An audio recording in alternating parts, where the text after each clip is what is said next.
15번 fx하고 gx의 곱셈이 실수 전체에서 연속일 때라고 하는데 b가 0보다 크다고 했으니까 수직선상에서 0이 있고 b가 이쪽에 있을 거잖아.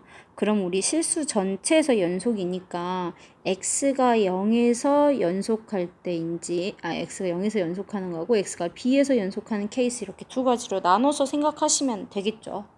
나머지는 지금 함수 봐봐. fx라는 함수 자체들이 다 다항함수야. 다항함수니까 0보다 작을 때도 다항함수, 0보다 클 때도 다항함수, b보다 작을 때도 다항함수, b보다 클 때도 다항함수니까 0과 b와 같은 경계를 제외하고는 나머지는 신경 쓸 필요가 없는 거죠. fx하고 gx를 곱할 건데 써놓고 들어가는 게 좋겠죠? 자, fx는 여기다 쓸까요? 마이너스 x 플러스 2가 0보다 작을 때. 그 다음에 마이너스 x 플러스 4가 0보다 클 때. 그 다음에 gx는 b보다 작을 때는 x 플러스 a 플러스 1일 때 1이고요. 그 다음에 b보다 클 때는 x 플러스 a라고 되어 있어요. 됐나요? 좀 헷갈릴 수 있을 것 같아서 제가 아래쪽에 쓴 거는 색깔을 다시 쓸게요. 파란색으로 쓰도록 하겠습니다. gx의 아래 쓰는 것은 b보다 작을 때는 x 플러스 a 플러스 1이고요. b보다 크거나 같을 때는 x 플러스 a입니다. 저 자극한, 우극한 함수값 글자 쓰기 싫으니까 자극한이라고 쓸게요. 그냥. 그러면 0의 자극한 누구하고 누구 곱셈이야? fx하고 gx의 곱셈이에요. 0의 자극함이 0보다 작은 쪽 함수 선택하시면 돼요. 그럼 마이너스 0 플러스 2니까 2겠죠? 그 다음에 g도요. 0보다 작은 쪽인데 그게 b보다 작은 애들은 다 똑같잖아. 그거 a 플러스 1이네. 이게 자극한. 자, 우극한. fx 0보다 클 때는 마이너스 x 플러스 4 써요. 거기다 0 넣은 거예요. 그게 자극한, 우극한이에요. 그 다음에 gx는 0보다 큰 쪽은 b보다 작잖아. 그러니까 x 플러스 a 플러스 1이라는 함수를 여전히 씁니다. 거기다가 0 집어넣을 거예요. 또다시 a 플러스 1이 되겠죠. 자, 함수값 따질 거예요. 아까 함수값이 0보다 크거나 같을 때 하고 정리가 됐었으니까 위에 있는 우극한하고 똑같은 값을 갖겠네. 이것이 같아야 된대. 이 세 개가 같아야 돼. 그럼 2a 플러스 1과 4a 플러스 1이 같다는 소리잖아. 따라서 a가 마이너스 1이면 되는 거야. 자, 첫 번째 케이스 끝났어요. 자, 이제 b일 때 볼게요. 마찬가지 fx하고 gx의 곱셈인데요. 자극한 따질 거예요. 그러면 0보다 작게 아니라 b보다 작을 때요. 그럼 제가 필요 없는 거 지워버릴게요. 요 위에 있는 얘 필요 없네요. b보다 작을 때만 보시면 돼요. 0도 신경 쓰지 마. 자, 그럼 b보다 작을 때는, 자, b보다 작을 때, fx 지우면 안 되는데. 그지? fx는 여기 0이 있으면 fx가 마이너스 x 플러스 4예요. 자극한 우극한을 따진다는 건 그 값은 아니지만 거기에 매우 가까운이라는 말이기 때문에 0보다 작은 것까지 가실 필요 없어요. b의 자극한 fx 이외야. 이거. 그럼 마이너스 b 플러스 4. 이게 fx. 그 다음에 gx는 b보다 작다 했으니까 a 플러스 b 플러스 1이네요. 그 다음 우극한 마찬가지죠. fx라는 함수는요. b라는 값에 우극한 자극한 무조건 마이너스 x 플러스 4거든요. 그러니까 마이너스 b 플러스 4이고 gx의 b의 우극한은 b 플러스 a네요. 함수값은 b 플러스 a니까 제가 안 쓸게요. 함수값 아니다 쓸게요. 똑같은데 혹시 여러분들 헷갈리실까봐 우극한하고 동일한 값이 된다는 걸 알고 있습니다. 그럼 저희는 뭐가 같아야 되냐면요. 마이너스 b 플러스 4에 a 플러스 b 플러스 1과 마이너스 b 플러스 4에 a 플러스 b가 같아야 돼요. 되셨어요? 그러면 마이너스 b 플러스 4로 묶어내볼까? 그러니까 a 플러스 b 플러스 1에서 a 플러스 b를 빼면 되는 거지. 그럼 둘이 사라져 버리는데? 그럼 마이너스 b 플러스 4에 1을 곱하는 게 0이라는 건 b는 4라는 소리네. a와 b의 값을 뭐하래? 더하래. 둘이 더하니까 답은 3이라고 정리하시면 돼요. 몇 번이냐면 1번이네요. 15번이었습니다. 이제 16번 넘어갑시다.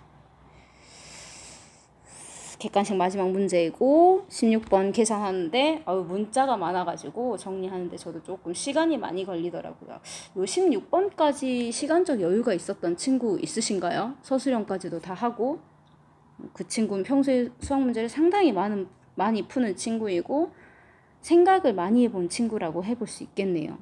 보고 바로바로 문제 풀이 아이디어가 나왔다라는 소리인 거라서 문제 다소 어려우셨을 것 같아요. 문제 자체가 어렵다기보단 시간이 오래 걸리셨을 거거든요. 저 앞에서부터 풀 때. 근데 그게 어려운 거예요.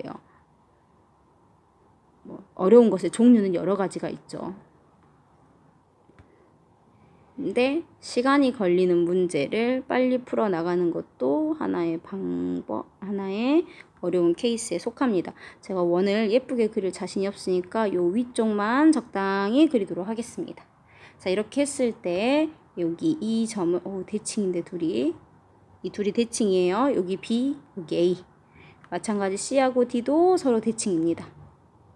그러니까 C, D. 함수는 절대값 x분의 1이라는 함수예요. 주어져 있는 원의 방정식 x제곱 플러스 y제곱이 t라는 애와 y는 절대값 x분의 1이라는 함수가 만나서 생긴 교점이죠.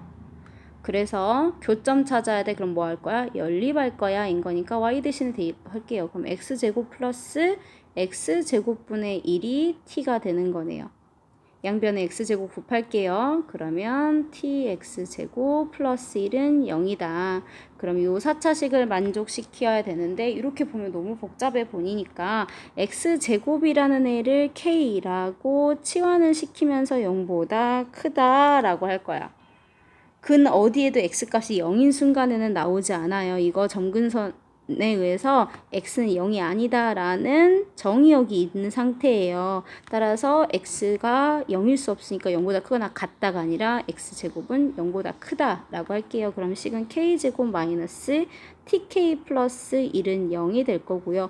그 두 근을 k1과 k2라고 한다면 두 근의 합이 t가 되고 두 근의 곱이 1이 되겠네요. 그럼 x제곱이 k1이 되는 거죠. 그죠? 그래서 x제곱이 k를 만족시키는 근을 다시 알파 베타다라고 설정을 해 볼게요. 그럼 얘는 알파의 제곱 플러스 베타의 제곱이 t인 거야. 알파 제곱이 k1이고 베타 제곱이 k2라고 지금 잡겠다는 거예요.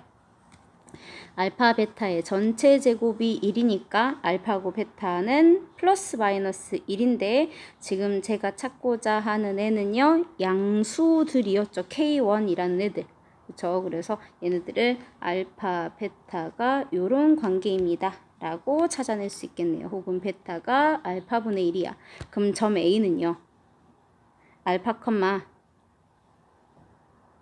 점 A는 알파 알파분의 1일 거잖아. 그럼 알파분의 1인데 그거 다시 쓰면 뭐 베타라고도 쓸 수 있겠네요.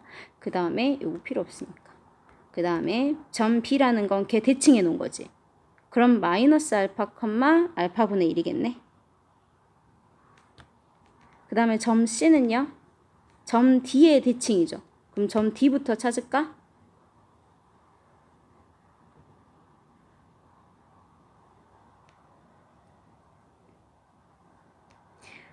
두 점이었으니까 점 D를 베타라고 잡아볼까요? 그럼 얘는 절대값 베타 분의 1인데 그게 아까 알파이지 않았나? 일단은 이렇게 쓸게요. 그 다음에 마이너스 베타. 요거를 문자 하나로 정리할게요. 마이너스 알파분의 1, 알파.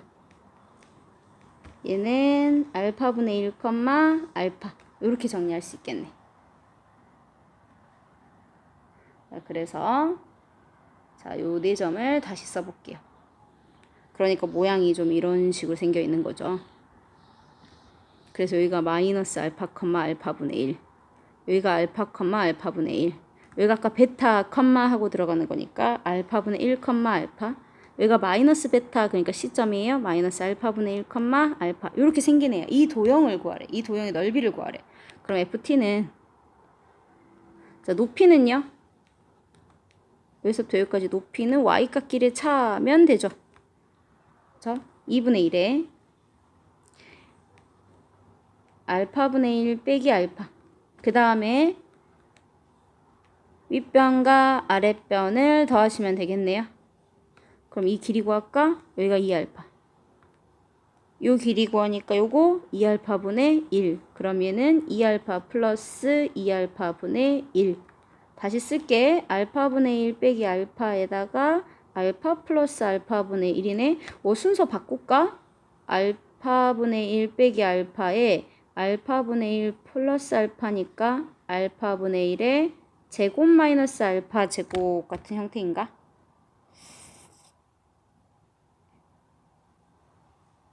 잠깐 우리 알고 있는 거 뭐냐면 알파 제곱 플러스 베타 제곱인데 베타가 아까 뭐였지?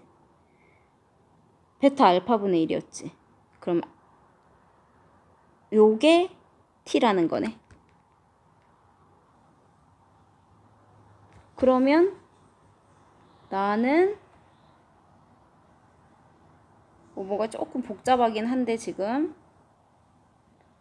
이렇게 해볼 수 있지 않아? 알파 제곱 플러스 알파 제곱분의 1의 제곱 마이너스 4라고? 그러니까 알파 제곱 마이너스 알파분의 1의 제곱을 찾아내는 거지. 이거. 그럼 이건 알파 제곱 플러스 알파 제곱분의 1의 제곱에 마이너스 4알파 베타 하고 들어가면 되는 거잖아. 그럼 얘는 t제곱 마이너스 4지. 이게 ft야. 근데 t가 무한대로 갈 때 리미트 t가 무한대로 갈 때 t분의 ft라고 했으니까 요거네. 그럼 무한대는 최고차의 개수비니까 1차죠. 1이네요. 답은 1이라고 정리하시면 돼요.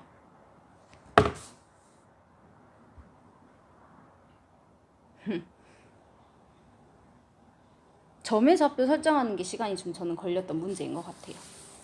문제 자체가 엄청나게 어렵냐? 그건 아닌데 다른 문제들 풀다 보니까 시간이 분명히 없긴 했을 것 같아요. 서술형 1번부터 4번까지는요. 수업 시간에 규진쌤하고 제가 교실에 들어가서 여러분들한테 채점 기준 설명하고 그러고 나서 아마 여러분들 정답 확인하시게 될 거예요. 정답 아니죠. 시험지 확인하실 거예요. 그때 설명 들으시면 될 거고요. 서술형 1번 도함수의 정의를 이용해서 라고 되어 있기 때문에 정의를 쓰지 않은 경우는 다 감점했습니다. 서술형 2번 같은 경우는 그렇게 수업 시간에 강조했다. 극한은 수렴하는 것들끼리만 덧셈, 뺄셈, 곱셈, 나눗셈을 할 수 있으니까 무한대분의 무한대꼴이 분모의 최고차로 나누는 이유는 무한대분의 1이 상수로 수렴한다는 사실을 이용하기 위해서였어요. 그러니까 여러분들은 fx가 발산하면 fx분의 1이 0으로 수렴한다는 사실을 이용하셔서 문제를 풀어야 되는 거예요. 적당히 대충 풀어두셨으면 마찬가지로 점수 다 감점됐을 겁니다. 서술형 3번은 저희 모의고사에서 낸다고 했었죠. 모의고사에서 낸다는 문제가 서술형 3번과 서술형 4번이었네요. 서술형 3번 같은 경우는 수렴성에 대한 이야기, 극한의 존재 가능성에 대한 이야기였고요. 간접 증명을 하셨던, 직접 증명을 하셨던 논리적으로 맞으면 점수를 드렸을 거예요. 서술형 4번 같은 경우는 그렇게 불연속점을 찾아내거나 극한을 읽어내거나 미분 가능성을 내는 문제 부교재에 푸시면서도 많이 보셨을 거고요. 모의고사 기출문제를 풀어본 적이 있으시다면 모의고사 공부를 해본 적이 있으시다면 이제 우리 11월 모의고사 준비해야 될 거니까 한번 봐보세요. 상당히 많은 개수의 문제가 이런 것들을 새로운 함수를 지정을 해서 그것의 극한이나 연속이나 불연속이나 혹은 미분 가능성을 따지는 문제들이 있다는 것을 아시게 될 거예요. 그래서 너무너무 고생을 많이 하셨고 수투는 극한이나 미분 조금 자신이 있었는데 라는 생각을 하셨을 거라서 아마 그래도 여러분들이 앞부분은 잘 푸셨을 거다라고 생각이 듭니다. 저희는 시험 1차 지필이 끝난 거예요. 아직 모의고사가 남아있고 2차 지필이 남아있습니다. 시험까지 많은 나날이 남았다고 해서 너무 여유 있게 보내지 마시고 2차는 범위가 상당할 것으로 이미 예상 가능하죠. 알아서 잘 계획 세우시기 바랍니다. 수고하셨습니다.